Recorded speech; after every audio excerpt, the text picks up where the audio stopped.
तो कितने सारे लोग हैं जो हॉस्पिटल गए होंगे कभी अपने रिलेटिव्स को या फैमिली मेम्बर को लेके उनका चेकअप करवाने के लिए या फिर उनका कोई टेस्ट वगैरह करवाने के लिए। एंड उस टाइम पे हम लोग जो हरासमेंट फेस करते हैं, हमें वहाँ पे जो प्रॉब्लम्स होती है, उस समय लगता है कि यार पैसे कमाना कितना इम्पोर्टेंट है। मतलब अगर अमीर होते तो कितना बढ़िया होता। किसी बढ़िया हॉस्पिटल में जाते, वहाँ पे पैसे देते और एक प्राइवेट रूम मिलता और अच्छे से इलाज होता। मगर इंडिया जो है वो सेकंड लार्जेस्ट पॉपुलेटेड कंट्री है। यहाँ की पॉपुलेशन बहुत ज़्यादा है, इंफ्रास्ट्रक्चर बहुत कम है यहाँ पे। इवन कि लोग टैक्स पे भी बहुत कम लोग करते हैं। अब इन सब चीज़ों के बीच में बात आती है कि अगर किसी को हॉस्पिटल जाना पड़े कोई टेस्ट करवाने या फिर अपने इलाज के लिए, तो उसे कितना संघर्ष करना पड़ता है। जब भी हम लोग हॉस्पिटल जाते हैं, ऑब्वियसली बहुत सारे लोग जो है वो मिडिल क्लास फैमिली से बिलोंग करते हैं और पुअर क्लास से। तो मिडिल क्लास या पुअर क्लास वो लोग तो बिल्कुल ही अफोर्ड नहीं कर सकते एक बहुत अच्छे हॉस्पिटल में जाके अपना चेकअप करवाना। रीज़न सबको पता है, क्योंकि जो प्राइवेट हॉस्पिटल है वो बहुत ही महंगा रहेगा, बहुत ही उसमें पैसे लगते हैं। एक एक टेस्ट करवाने के पता नहीं कितने हज़ार रुपए लग जाते हैं। उन सब चीज़ों से बचने के लिए, जाहिर सी बात है पैसा नहीं है तो वहाँ जा नहीं सकते हैं, तो उन चीज़ों से बचने के लिए वो लोग सरकारी में जाते हैं। अब सरकारी में जब आप जाते हो तो वहाँ पे क्या फेस करना पड़ता है? लंबी लाइन, मतलब दूर दूर तक एक लंबी लाइन लगी होती है।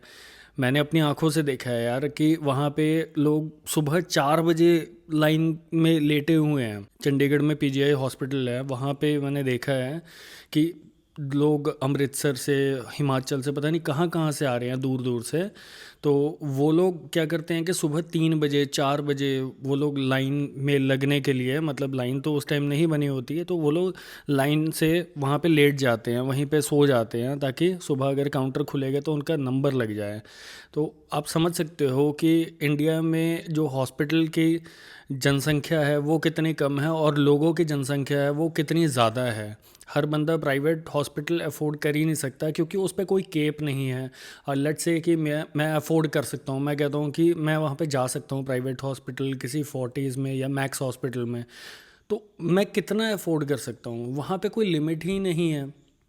वहाँ पे कोई भी डॉक्टर कितना भी पैसा जो है वो डिमांड कर सकता है कि इस ऑपरेशन के लिए इतना पैसा लगेगा। कोई उस पे कोई केप नहीं है, कोई गवर्नमेंट का रूल नहीं है कि वो गवर्नमेंट ने कोई एक ऐसी शीट बनाई हो कि आप इससे ज़्यादा इस ऑपरेशन के लिए चार्ज नहीं कर सकते। कोई डॉक्टर आता है, वो कहता है मेरे को 15 साल का एक्सपीरियंस है और सेम ऑपरेशन के लिए वो 2 लाख रुपए मांग लेता है।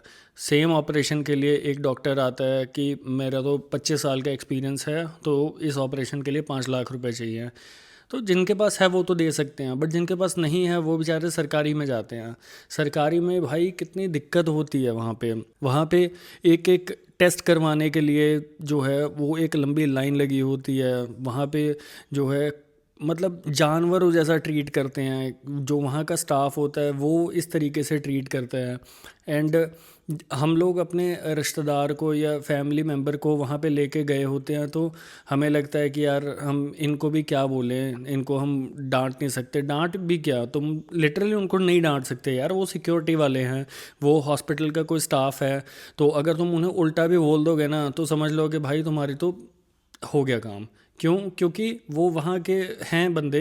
तो अगर तुम एक से भिड़ जाओगे या एक को कुछ बोल दोगे कि आप किस तरीके से बात कर रहे हो, तो जो दूसरा स्टाफ मेंबर है जिससे आपने ट्रीटमेंट लेनी है वो आपको इस तरीके से ट्रीट करेगा।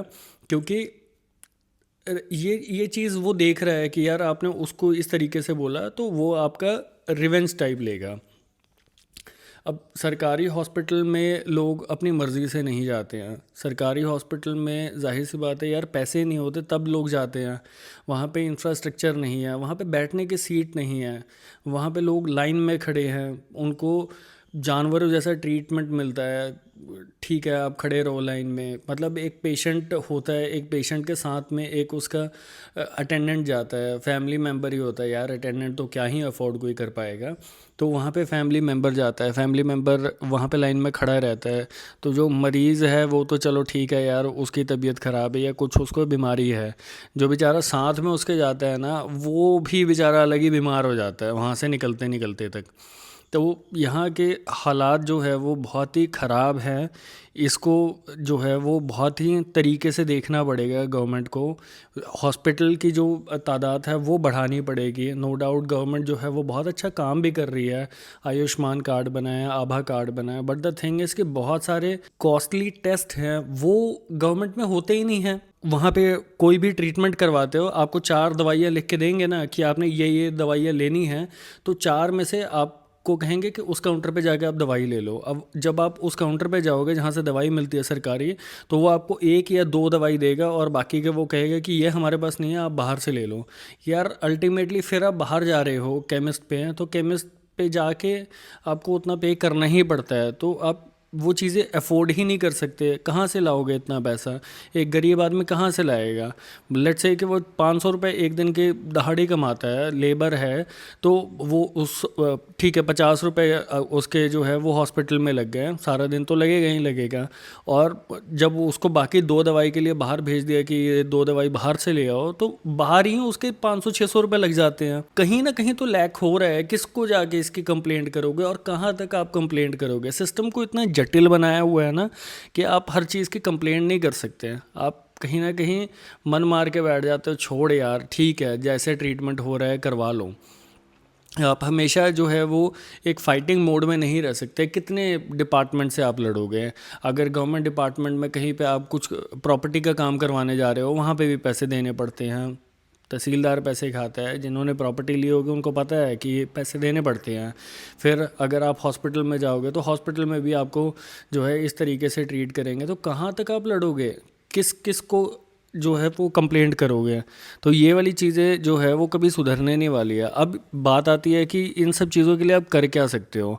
इन सब चीज़ों के लिए तो एक ही चीज़ है कि बहुत सारे हॉस्पिटल्स नए बनाए जाएं, जो डायग्नोस्टिक सेंटर है, जो लैब्स हैं वो भी बहुत सारी बननी चाहिए।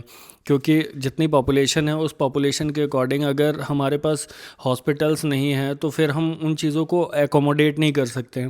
तो ये इन सब चीज़ों को बहुत ही ध्यान देने वाली चीज़ है। कोविड के टाइम में हम लोगों ने देखा था कि जो आम जनता थी उनको हॉस्पिटल में रखने की जगह नहीं थी, तो उस टाइम पे ये सारी चीज़ें हमारे सामने आई थी।